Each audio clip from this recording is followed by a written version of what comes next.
Now we're live. Hey, girl. Yay. Hey. Hi, Olivia. How are you? I'm well, Samantha. How are you? Doing great. It's a wonderful warm day in Georgia. Yeah, it's actually kind of rainy here in Philly. It was like very hot yesterday, and Uh-huh. now, the rain, but it's good. You got to get through second winter and Yes. all the things, which is great. Yes, Um, absolutely. yeah, I'm so glad to be here with you today. Same, Um, same. just the idea of you being a self-devotion, what would you call yourself, coach? I am a self-devotion, self-care, radical self-care mentor more than coach, Okay. because I'm focused on helping guide instead of being the lifeline. Does that make I love sense? that. Yeah. That makes perfect sense. Um, so tell me a little about yourself, right? Because obviously I know you, but Yeah. maybe if someone's like tuning in, maybe they don't really know who you are and just kind of how amazing you actually are. Well, I love that question because it's like, okay, which part of myself do I share with the audience? Mm, But I am, like you said, I'm a self-care alchemist. That's what I call myself because I help transform burnout into better boundaries, balance, and shameless bliss to women who are exhausted in the workplace, exhausted in their personal life, and they are needing someone to kind of guide them. And I come from a place not necessarily therapeutic or clinical, but it can be that way. But it definitely is about helping women or helping women find their permission within themselves to let go of the narratives that says they have to be everything to everyone all the time, yeah, always on, and buying into what society says that we should always be doing, shrinking ourselves, performing, all the things that keep us in a space of burnout, on the mm, edge, overwhelmed, low capacity, whatever it is, or whatever your flavor is.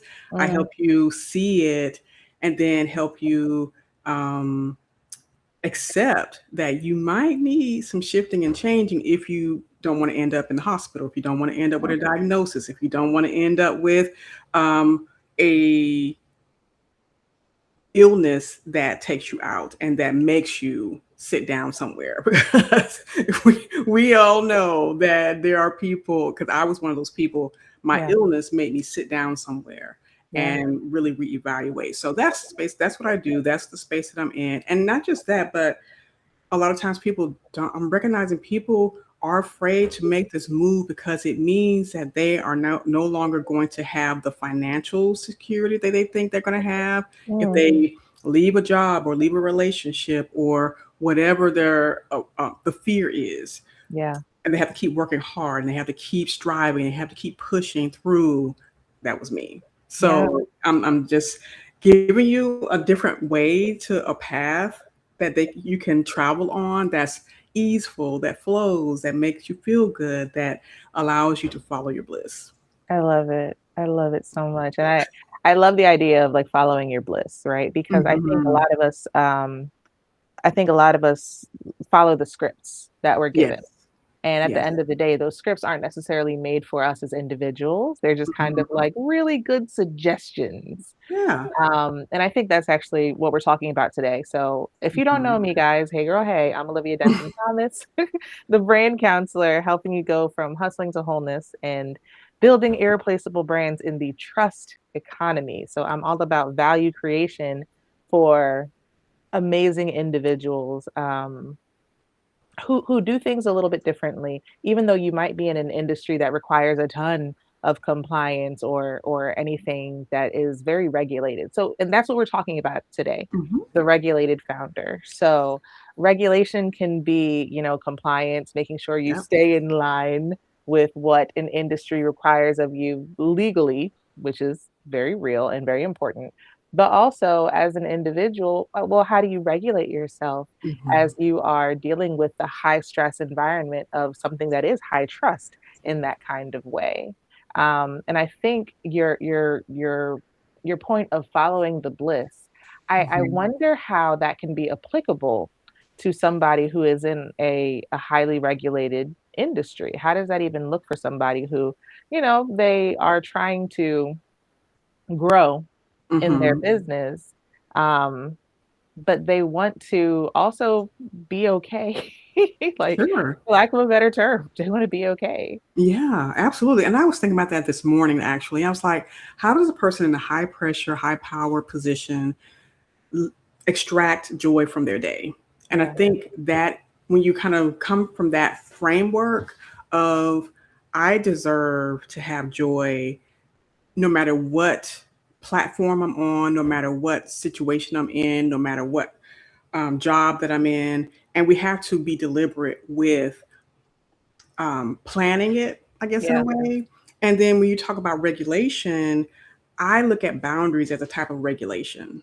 Mm, We have to I call them, like, when I was doing dating stuff, I would tell women, you need to have your policies and procedures.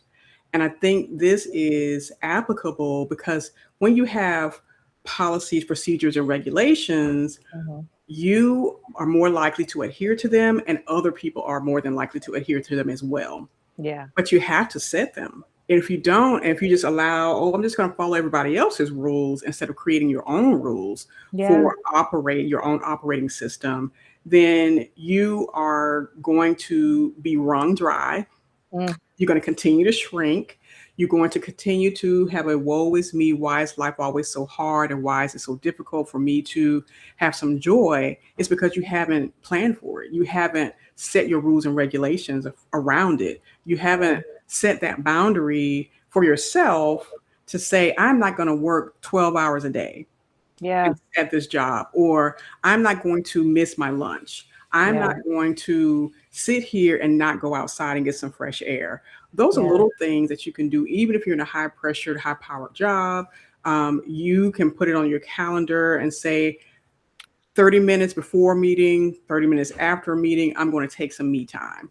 Or I'm only going to schedule meetings for the afternoon, never the morning, depending Yeah. on how you work, how you operate, mentally. And I was sharing this when I spoke at the project management symposium. It's like you Mm, have to figure out your um, your flow for the day. If you're a morning person, do all the hard stuff in the morning. If you're evening person or afternoon person, do all the hard stuff in the afternoon. And just, sometimes it's kind of challenging because you feel like you're, beholden to someone else's schedule because they're scheduling yeah. meetings at this time. But you know what? There's a decline button. There's I'm not going to be there. Ooh. Send me the notes. Yeah. I have a lot of time, and I think a lot of times, and this goes into the consulting versus employee mindset. Hmm. If you can start to transform the way you think, I am not just an employee, another cog in the wheel. I am a consultant with expertise that I'm bringing to the table, and I get to say what it is I do, who I serve, and what value I bring. And when you're able to come from that perspective, you no longer are looking at yourself as just another number. You're looking at Yeah. yourself as a valuable member of the team. And with that attitude, I'm gonna call it attitude, then you can decline meetings. You can say, I'm overbooked. Yeah. Can you send me the notes afterwards? If you're running the meeting, then you can schedule that meeting. If you're a morning person, if you're afternoon person, schedule meetings in the morning or vice versa. It takes strategy to do this. It takes intention more than anything to do this. Yeah. But creating your own regulations for yourself and your life and your body, which I equate to boundaries, policies and procedures, however you want to name it. Yeah. You have to figure out, sit down with yourself and say, okay, what's going to work for me? Hmm. How do I feel? What do I want? And I think even saying those words is hard for people because it's like, that sounds so selfish. That sounds so, oh, I'm putting everybody on the back burner, or I'm just only thinking about, yeah, you are thinking about yourself Hmm. because you need to, because as a woman, you so used to giving and deferring and making sure everybody else is comfortable. Well, I think it's about time you start making yourself comfortable so that you can have more capacity for the things that people have hired you to do, and or for clients who need your help, your support, et cetera, et cetera. So I said a lot. So Listen, you had a lot to say, and it's real. I did. So I think so. Today's topic is really about putting down perfectionism, right? Yes. Perfection paralysis, if you will, right? Because a Mhm. lot of the time people come to these spaces, people come into these new careers, and they've either come from corporate spaces where they've already like come to understand rules and regulations that were Mhm. understood in the industry, or they've come from a place of just like really intense education that says this is what good is supposed to look like. And if you kind of come out of that, we don't really know like who you are or what your value really is. And Mhm. oftentimes, um, people will go to like law school, they'll go into finance, they'll go into medicine, and they are not taught how to be an entrepreneur. They're Right. taught how to do the thing, right? So Mhm. there is a lot of masking that happens as they move into this position where now they have to actually learn how to learn something new, which Mhm. is it's kind of scary. You've spent all this time learning your industry, you spent all this time learning whatever corporation you were in or whatever company or organization you were in, and then now you're in this place where you now have to move from being the technician Yeah. because that's who you've been this whole time into now being a visionary and Mhm. sometimes a manager, right? Like if we're using like the E-Myth model. Mhm. Um, so how do they care themselves into a position of putting down the borrowed identity? I call it the borrowed identity because Mhm. you're taking from some other thing and Right. you're putting it on and saying, "This is who I am," but it's not really you, right? Mhm. And it's kind of a fearsome thing to put it down. So in in an effort to be self-devoted, right? How does it look for them to say like, "Hey, I don't have to be perfect. Mhm. I have to move for progress." Yeah, that's a great question. I think that it's a depending on how regulated you are in terms of the education you've received, the industry, the and also your personality, because a lot of people are type A and they need that type of regulation. Others are type B, but they're trying to mask, like you said, as a type A person who needs to have that structure, that routine.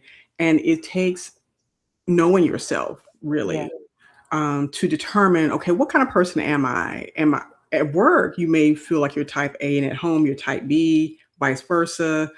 That's a real thing. That's how I was. I was Yeah. very much type A, detail oriented at work because I worked for years, like in finance and accounting and stuff like that. You had to be very detail oriented. But let me tell you, it drained me. It wore me out because I just was not my true self.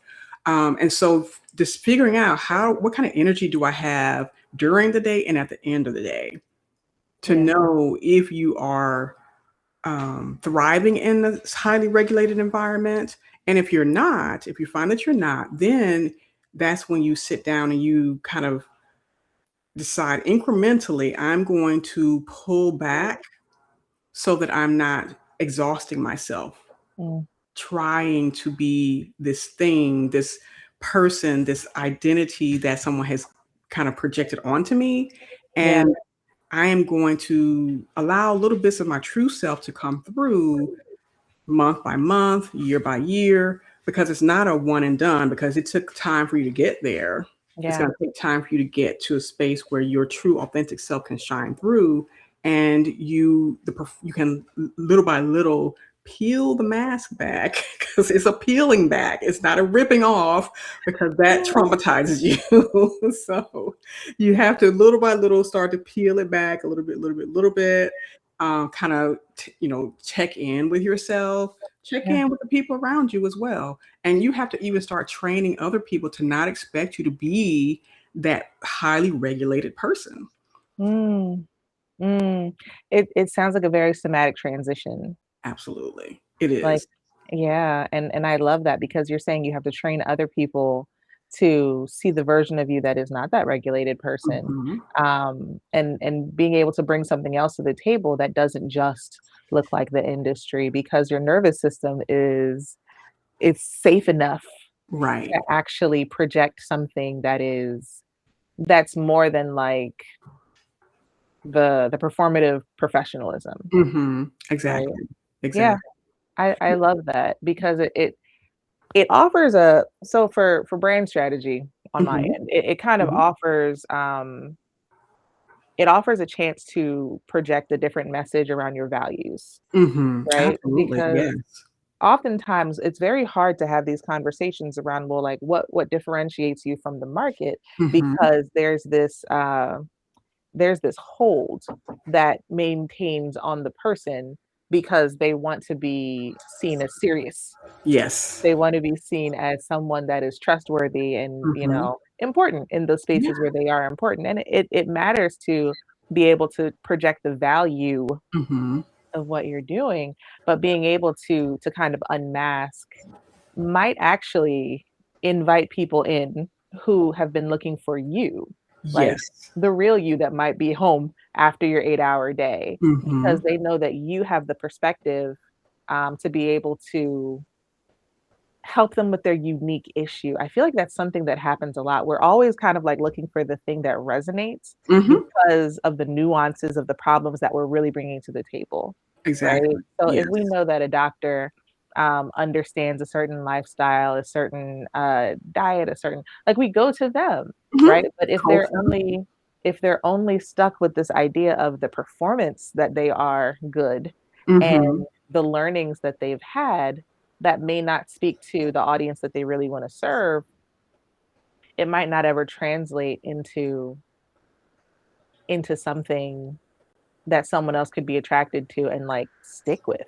Absolutely. You're right, and I was that way. I was that way for a short time, Yeah. but then I when I graduated from college, I like the second time because I was an adult graduate, and all that good stuff. So I worked at in the science sector, the technology sector, at Marshall Space Flight Center, so NASA, Mhm. and being there, of course, is highly regulated. There's, you have to always be on. I learned a lot. I was literally in the CIO's office every day for stand-up meetings, right? I Yeah. was running the meeting after a while.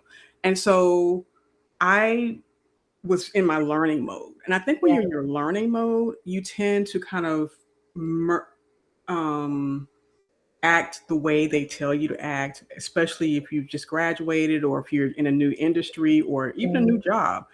You're going to kind of be molded and shaped by the culture there. Yeah. You forget about your own self, your own identity, really, so you can fit in. But then after a while, things shifted and changed in my life. And I was diagnosed with premature ovarian failure, early menopause. I was Mhm. 33. And I was at that point where I was like, okay, this is not working for me because I had allowed so much stress build up. And my body is highly sensitive to stress. And so it's like, yeah, girl, no more. You just need to sit down somewhere. So Yeah. after that, I started to create, well, not create, allow myself to be me. Mm. I The next job I was in was at Siemens Energy. And so again, highly regulated engineering environment. Yeah. So, but I would go to work, and this is how I was kind of letting my personality come through.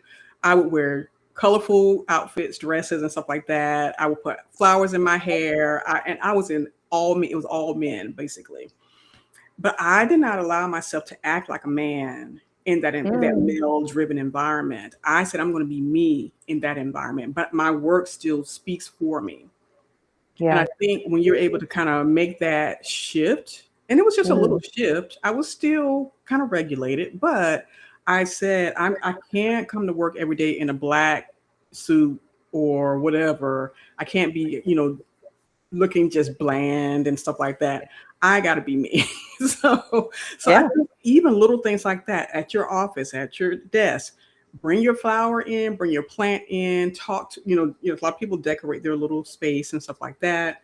Have your colorful cup that you walk around with, and be your true, like if you're a friendly person, be friendly. If Mhm. you're more stoic and relaxed, laid back, be that. If you I had a manager try to tell me one time, you could be more social, you could be more, involved. I looked at him, I said, that is not who I am. And he didn't bother me again. Because I'm like, no, you're not gonna tell me how to behave and on the job. If I'm doing the work I'm supposed to be doing, let me do my job and let me go home. I got two kids at the house, and I'm not listening to you right now. So Yeah. Yeah. It is interesting. What you just said really resonates because you're in a space where there's a lot of men. So even this idea of like I have to go home because I'm the mother, Mhm. like, so no, I can't just be social. Of course, you'll see me and Right. I will be cordial. We'll engage when we engage and when I can, of course. Mhm. But even that kind of uh, even that can kind of create a bit of dysregulation because Yeah. now your nervous system is on high alert Mhm. that your lack of ability in certain times to be social might create issues Yes. for the kind of things that you want to do and even the kind of ways that you want to grow, which Mhm. kind of brings me to this next question. So sometimes a dysregulated nervous system can become the bottleneck Yeah. for for your business, for your work, for your growth, right? Mhm. Um, like how does it prevent a leader from trusting their team? Mm. Because we want to give things over to other people. We want to say, "Hey, I don't have to be the only one with my hands, in the mix of all these things."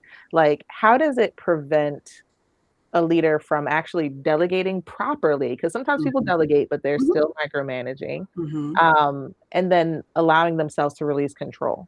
And then Mm. how do they get there? Getting there is, again, always starts with a decision that this is what I want to do because I want to relieve the stress from my life. Yeah. A lot of times the perfectionism plays a part, but that's a trauma response. Mm, The holding on, wanting to be in control, looking at the kind of the root of why you are dysregulated helps. You may not solve it all in one day again or a month, but if you're willing to be honest with yourself about why am I dysregulated, why am I feeling so nervous or like a control freak or a micromanager, yeah. then you can start to, shape an answer for yourself Mm, so that you can then, but it takes honesty. You really have to be honest with yourself. It's not going to be oh, well, I'm just that way. No, you're not. You're not that way. Who wants to be hemmed up every day with everything on your plate, always stressed out? Nobody wants that. yeah. So the person who has a dysregulated nervous system, I think it starts with the beginning of the day, Mm, and before you even get to work, having that time for yourself to decide, okay, today I want to release a little bit more to my team. You yeah. know, um, and you filling yourself up before you even get to the office, Yeah. because I think a lot of times we're using the office as a crutch to feel some sense of purpose, fulfillment, attention, Yeah. whatever your thing is, you got to be honest about what that is and start to fill yourself up before you get to work, on Yeah. your way to work, and not ruminate about all the problems at work, because I think that's a part of why we start holding on, why we micromanage, why we have become the bottleneck, why our nervous system is shot to hell. It's because we have been ruminating on all the bad things that have happened in the past, anticipating bad things to happen in the future, because you kind of in this loop of everything goes wrong if I am not there, if I am not in Yeah. control. So that loop continues, and in order to break that loop, you have to release little by little and empower your team to do the work. If they're hired to do the work, let them do the work and let them self-correct.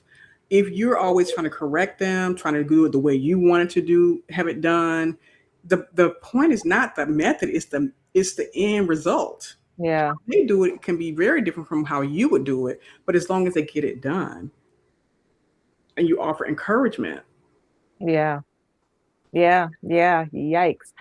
I and like big yikes, right? Because I remember reading an article years ago and also kind of, not even kind of, definitely witnessing this where the conversation about executive coaching came up, Mhm, where it's like, oh, you need an executive coach mhm, to help you to be better with your, subordinates and to move things along. And the article went on to say, like, you don't need a coach. I think you need healing. mm. Uh, and this was in Harvard Business Review, right? So, Yes. like, I think sometimes we say these things and it seems very like soft skillish. And it's like, well, no, this is woo woo, go to your therapist, keep it pushing. But the reality is, like, we are people who are like dealing with other people, and one of those Mhm. people being ourselves, Yes. right? So, like, making sure to actually take the time to, like, not clear the plate, but, Mhm, like, make sure you're integrated appropriately mhm. before you get into this space so that the version of you that shows up isn't, like, the overflow version. Right. Like, and I will tell you, I have been that overflow version, right? Where it's like there's something from my emotional life that is now like just spewing. Like I am speaking Mhm, from my wounds and not from my scars mhm. in this business space. Yeah. And it is kind of like killing the vibe and killing the ability to even release the work to somebody else because my wound is like, no, no, no. Mhm, I have to be the one to do it. Like if it doesn't look exactly like mhm. what I want and like my fingerprint is on it, it's not good enough to actually go out. I mean, it's more complex than I think we talk about. Mhm. Absolutely. Um, it's not just the advisory or the coaching, it really Mhm, is making sure that our system is set in a way where, like, we even can mhm. release the stuff. Because Yeah. I don't think we ever address that we cannot. Mhm. Like, we are backed up. Yeah. Yeah, yeah. Yeah. Absolutely, and there's this pressure valve that is so tight, Mm, and everything is just, building up, building up, building up, and it's just like, what's the release? And you can't yeah. do it all at once because it's gonna explode, right? So, you must, with care, slowly release the pressure. Mm, Again, starting with that decision that this is too much. I'm overwhelmed, I'm exhausted, I'm tired. yeah. What can I do to relieve the pressure that's healthy? Because you can all use all kind of things to relieve the pressure that is not healthy for you. Oh, yeah. But when you want a healthy solution to the situation that you're dealing with, and notice how I didn't say problem, it's a situation, it's an experience. It is not Yeah. something that is unsolvable. It can be solved, but it takes time, it takes a decision, it takes intention for you to again sit with yourself and say what's happening right now. If that Yeah. does mean that you need to take a couple of days off, and if that means you need a therapist, a therapy appointment in the middle of the day during your lunch break, if that means you need to take a walk outside, if that means you need to listen to music, Mm, whatever the somatic thing for you to relieve that pressure, that is what you must do for yourself. And this, again, is not about other people. And I think we need to really stop thinking it's about my team, it's about my family. It's about you. It's yeah. about your well-being. It's about how you are showing up every single day and the stories that you're telling yourself that keeps you stuck in this space of always on and overwhelm, exhaustion, high pressure, super regulated, tightly wound, Yeah. making everybody upset because you won't just go sit down somewhere. Yeah. Sit down, Because right? you won't just sit down somewhere. And I mean, that's so huge, right? Because I think people quit not because of the work, Yes, but because of the management. because of the management. Yep. Like, this is a liability. Mhm. Like, at the end of the day, if you're not taking care of yourself, you become a liability to your own company and your own Absolutely. potential for growth, Yeah. right? Like, you can't actually communicate with anybody else what's necessary and let them do it Mhm. because it then threatens some part of you that you just have not addressed. So, Absolutely. like, you've decreased the value or the long-term potential value of the thing that you're building because Mhm. you can't build it. Right. You Yeah. cannot. You Yeah. cannot build it. Man. Bec- You're literally like you said, the bottleneck. You are the barrier. You are the resistance that, Mm, holds up progress, holds up mm, your money. And I think mm. you have people like, hey, I'm holding up my money because you're kind of stuck in that same type Yeah. of job, same level at work or in your business. And you literally cannot grow financially if you are stuck in a pattern that you refuse to face. Yeah. Life cannot get better. It won't magically fix itself. It's Yeah. not going to magically fix itself because it didn't magically happen this way. These were daily habits, thought processes that you have been entertaining for a long time, and it has caused this big issue in your life. And now you're at a crossroads where you have to decide, am I going to keep doing the same thing over and over and over and over and over and again? We know what that was called, crazy. It's crazy. It's crazy. Or are we going to, fix the crazy and calm down? Find Mm, your calm, find your happy place, find the joy in life again. yeah. And I think it has a lot to do with trust, self-trust. We don't trust ourselves. Oof. We At all. mm-mm. At We've been all. taught not to. So this Yeah. is not just your fault. This is not our fault. Yeah. We've been told that we are not capable of making good decisions. We must strive, we must prove, we must do all the things that to make the world believe, make your boss believe, make society or your culture believe that you've got it all together. Mm, But you don't trust yourself. mm. Everybody else is supposed to be making all this. The government makes your decisions, church makes the decisions, your spouse may make the decision, and we've been taught not to trust ourselves. And Yeah. so, but we must perform. Yeah. You Yeah. must perform, but you're probably wrong. You probably didn't do it right. You're probably not adequate or enough.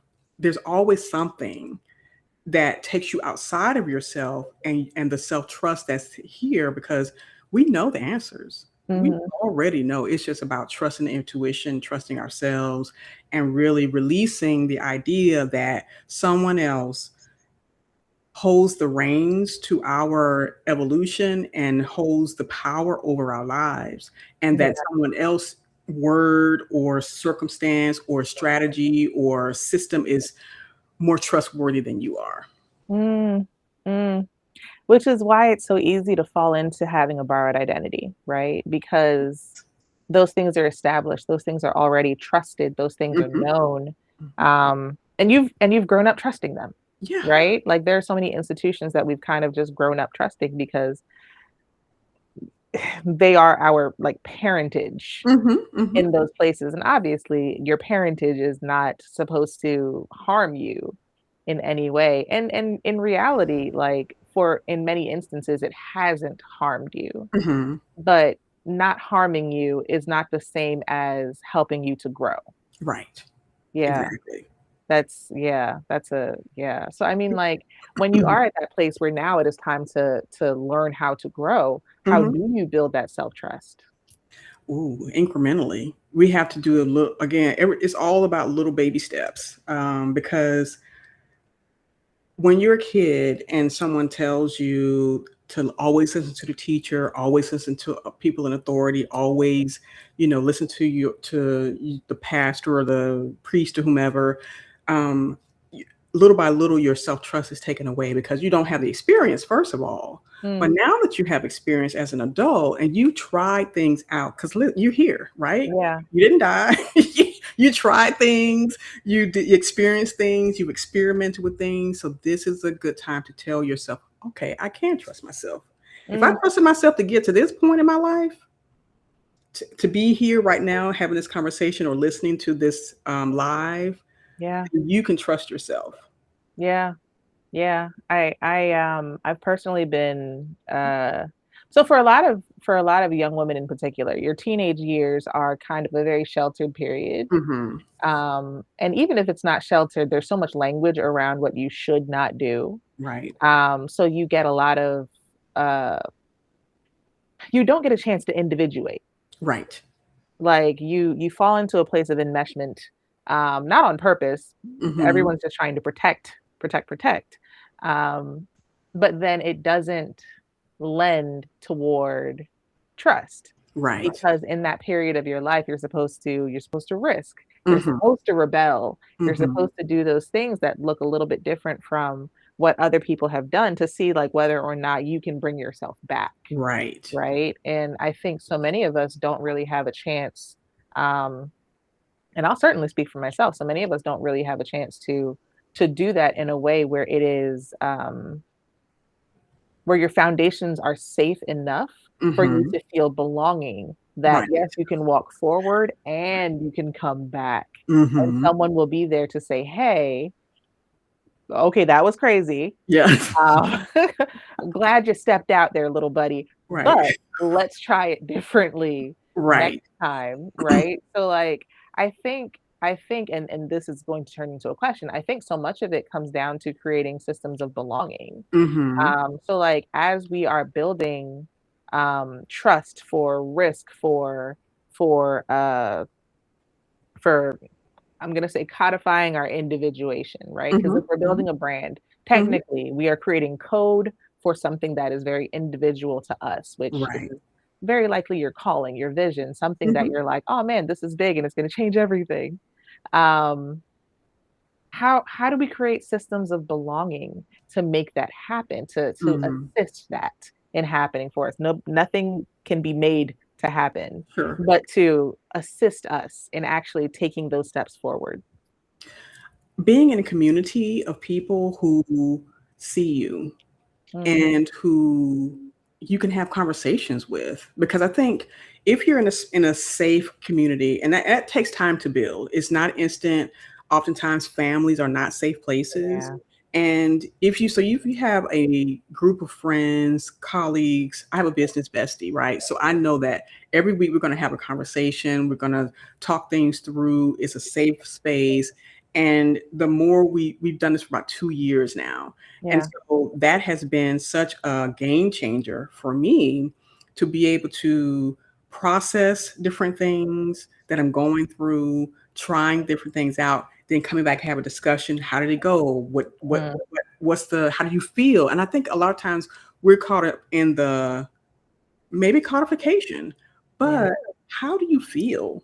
Like, yeah, really, what does that make you feel? Did it make you feel nervous? Did it make you feel free? Did it make you feel embarrassed? What's the feeling? And then being validated in that feeling. yeah, So I think all of that does build into self trust because you now have a community where you can go, you can talk, you can make mistakes, you know you're going to be accepted. And I think that's the challenge that a lot of us have, especially like you said, being teenagers, you were sheltered a lot. You were told what to do. You were warned about so many different things, and you've been kind of taught fear versus let me try this out. If it yeah, doesn't work, I have a community to go back and debrief. And I yeah, think not having that debrief period, because sometimes you go out wild and free and nobody can reel you back in and say, hey, that's really not the way to go because here's what can happen. And yeah, then also you start creating these stories from false information, from a lens that's very inexperienced, and you start making mm, things up. It's like just like children. We both have sons, and we know how boys are.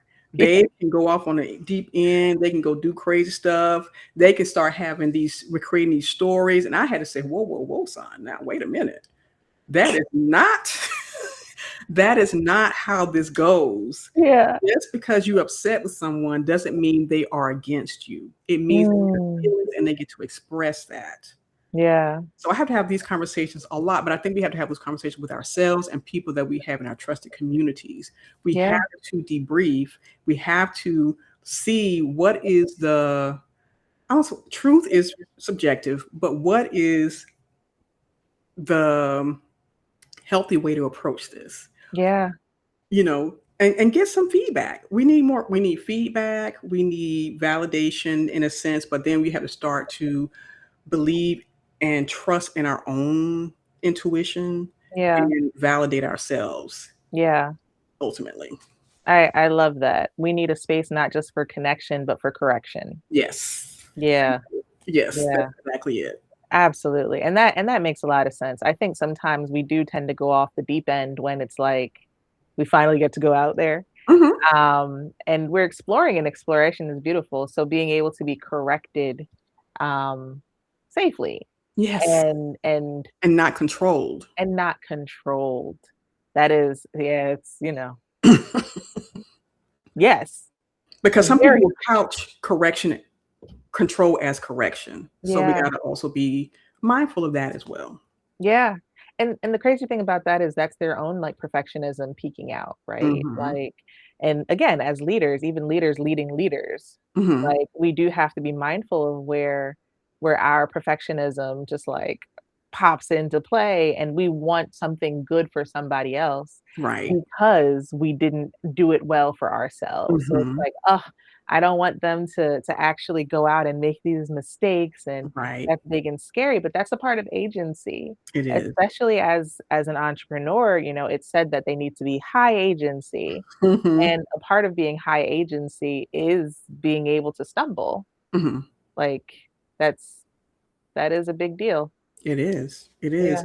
But fortunately, when you're in a space where you are, I call this your pivot point, where you Mhm. are tired of being overly regulated or dysregulated, um, if when you're tired of being wound so tight and feel like there's no room, you're like boxed into this um, kind of character that's not even Yeah, yours.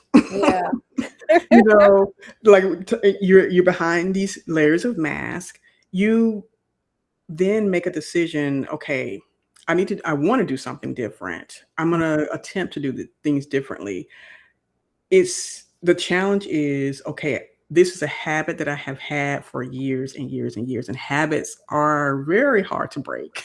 So Yes. it's giving yourself permission to try Yeah. and almost replace the habit with something else that Mm, is better for you, yeah. while giving yourself grace if you slip back into the old habit. Yeah. Yeah. It's a process. Change is a process. It is. I always, especially to my son right now, I'm like, whatever is a habit for you didn't just start. Like Mhm, in your 19, nearly 20 years of living, it's something that like came along the way and became mhm. embedded over years. Yes. And if it takes, what do they say, no, it takes 90 days to create a habit, 120 for a lifestyle, something like Mm, mm, mhm. that. That's a lot of 120s. Yes, yes, So, like, rewiring your system towards something, it is going to take time. it is. It's going to take grace. Mhm, I used to have these, shirts all the time that said "Grit, Grace, and Gratitude," mhm, because that's the process, man. Like, especially when you're starting a business, especially when you're an entrepreneur, I'm gonna specifically say starting a business. Um, You need that. Like, you need mhm. to hold on. You need to give yourself the space and the grace to say like, "Ooh, I have this habit from over here, and I need to put it down, but it's gonna take time. I'm gonna try again." And Mhm. then obviously the gratitude to say like, it's great that you even can. Yes. Because gratitude Mhm, is fuel mhm, for the tedious, arduous process of shifting from perfection mhm. into progress, into reality. Like it is, yeah, you need Yeah. it because it's like ripping off a Band-Aid over and over again. Like, but it doesn't get any less sticky. So true, so true. But I think even rewarding yourself for the progress that Mm, you're making is important because I think yeah, everyone needs motivation. Everyone needs to, up the pat on the back to say, "Girl, yeah, you did good." And you got to talk to yourself sometimes. Bo- Let people think you're crazy. Talk to yourself so that you can, start to. And this, I think, this is also a pressure reliever, valve pressure reliever as well. Is talking to yeah, yourself so that you can um, get it out of your head because so much is here in our head just swirling around yeah, constantly. And that's what causes a lot of the overwhelm, the overthinking, the um, feelings of I can't do anything different or do anything better or the worst is going to happen. It's yeah, like, maybe talk to yourself. I use my phone all the time, my voice notes, and I talk things out. And yeah, then I journal as well, and it's not for necessarily to fix yourself, it's just to mm, allow yourself space so that the healing can happen. Because if you yeah, have so much going on in your head and in your body, you block a lot of the transformation that you want to happen because it's so overloaded with all of the junk from years and years and years ago that you just yeah, never released. So if you can release it by talking out whatever craziness is happening. If yeah, you can, write it out, fantastic. If you wanna just get the voice recorder on your phone and just start yapping away, go for a walk and just, vent. yeah. Do that, you know? I I call it unmedicated and unmanaged. It's Yes. like, do I need to medicate this or do I need to manage this? What's Mhm, happening here? mhm. Because I mean, I think so many things are much more in our control Absolutely. than we are taught to believe. Mhm, mhm, And for me, being able to say like, all right, is this like, do I need coffee or like, do I need, whatever ADHD medication or like, is this something that I need to manage and put a mhm, system around? I love a system. I love a mhm. script. Like it helps me to process like and exist in Yes. this world because sometimes I'm just like, wait, what am I supposed to do? Mhm, Being able to manage it by scripting or strategizing is like it's a big deal for me. mhm, Probably more now that I'm older and now that I'm actually like doing my business. It's been years. And I think in the beginning when the perfection was the thing, I didn't have nearly as many scripts. I mhm, had a mask. Like mhm. I was just showing up as someone or something else. And now that I'm like writing my own scripts, everything feels a little bit different. Yeah. Um, which kind of brings me to my next question. Like there's a difference between having a high standard Mhm. and being a perfectionist, Yes. right? So how do Mhm. we help people to recognize the line between like healthy ambition and Mhm. like a survival response? Yeah, I think it's your ability to release. Mm, If you're not able to release the story around it, the narrative around it, the pressure that you put on yourself yeah. to be perfect, then that's not about a standard. That's about something else. Mm, So again, examining what's the internal motivation, what's the cause or the root cause of your perfectionism.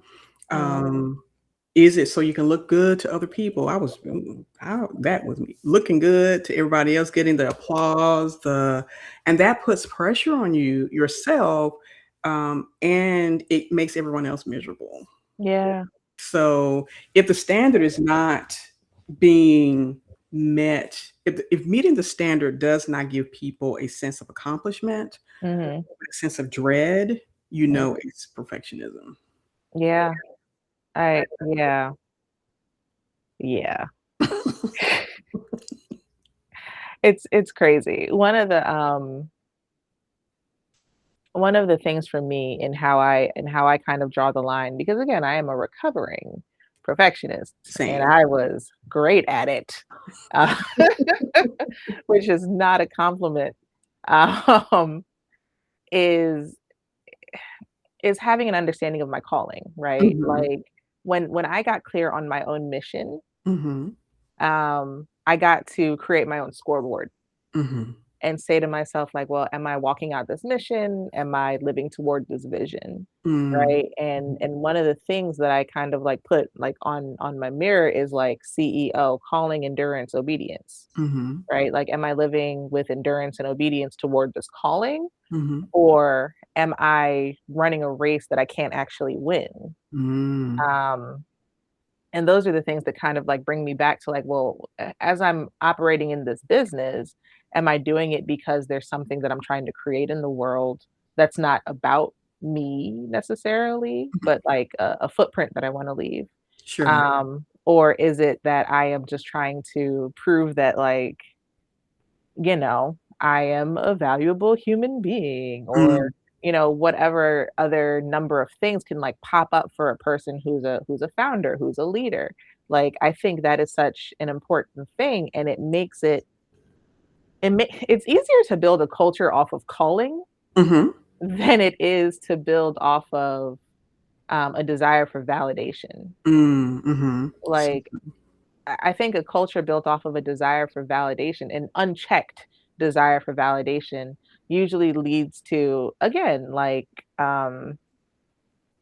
churn, attrition. Like, people aren't going to actually want to be there or work Mhm. with you in the Mhm. long run, because the thing that you keep bringing to the table is more so about you feeling good about you Right. than it is about, making sure your employees, your stakeholders, your staff, your customers are actually getting the benefit of you. Mhm. Like, it's such a different thing. So it's like, yeah, you can have a very high standard about how you treat people and how you operate in your calling and how you operate in the code of of that brand, right? Mhm. Mhm. That reputation, even if we're going that way, and the operations that are required to like bring it to life over and over again, and that can be your scoreboard. And you Mhm. have to be. I'm gonna talk about me. I'm mindful. Yeah. Yeah. I'm mindful of how that looks, because slipping in the other direction it's a quick slide down. Mhm. And of course you can climb back up, but it's hard. Like, It takes a lot of it energy.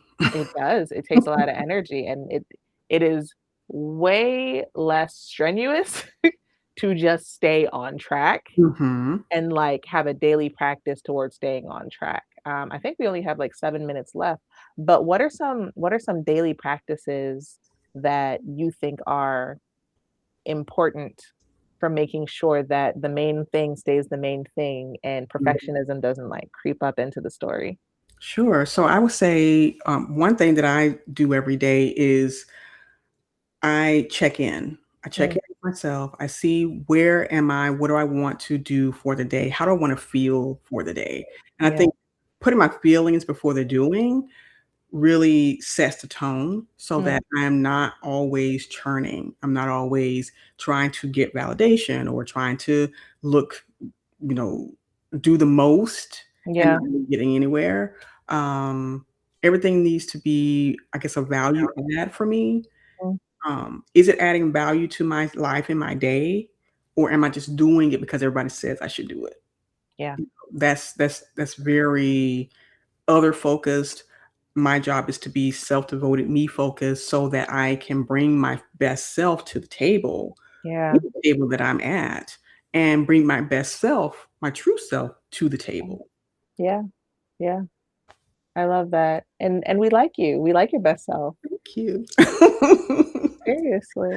Yeah. Um, It's free. I think that's freedom, and I think the more freedom that you give yourself and the more freedom you feel, the yeah, less, the more your nervous system calms down, yeah, you know? I also give myself hugs, you know? I'm into oxytocin bathing these days, and I love that part of my new, I guess, routine because I'm giving myself all that delicious, wonderful feeling, love for myself and my life. And the yeah, more I love life, the better life gets. And I yeah, think a, a regulated person or a nervous system dysregulated person is not loving life. mm, And finding the space where you can um, like you said, going to gratitude is so important. What are you thankful for? Like, these fingers have been working for me my entire life. Thank you. Yes, Yes. you know, my feet have taken me everywhere I need to go. My heart still beats. I'm Yeah. thankful. So I Yeah. think when you can finally and you get to that place where your heart feels full because of all the wonderful things that's happened for you or is Mhm. happening for you, then life starts to turn around little bit by little bit. It turns around and your nervous system starts to, release and then dance. Put your music on and dance. In the morning when you get ready to go, get ready for the day, just put your music on and dance. It makes a big difference. I love it. I love it so much. It's wealth, Yes. right? And I think we talk about wealth creation and we talk about so many different things. And I think it's so necessary to be internally wealthy Mhm. as you are pursuing the external wealth as Mhm. well. And I think it comes to you a little bit more easily when you are grounded, when you're rooted, and when you're communicating something that can be differentiated Mhm. because you are safe to differentiate. Yes. Yeah. Absolutely. I love Absolutely. that. I love that. Friend, okay, so obviously we're on Substack, but where can we find you on these internet streets? Yes. So, of course, Self-Care Oasis here on Substack, also the podcast. You can find me on LinkedIn, Samantha Gregory, and YouTube at Samantha Gregory as well. And I'm on TikTok at Miss MS Samantha Gregory. Awesome, awesome. Yes. And same here. Subscribe to my daily calibrations on Substack. We are doing daily mechanics on your business and on your brand. A couple of questions every day keeps the shakiness away. Trust me, it does. You can find me at wintentional.co, but here on Substack, you'll see me. You'll see me and Mhm. you'll love it. I'm excited to have you here. I can't wait to talk to you again next week. Yes. This is an amazing series, guys. Please come again, join us next week.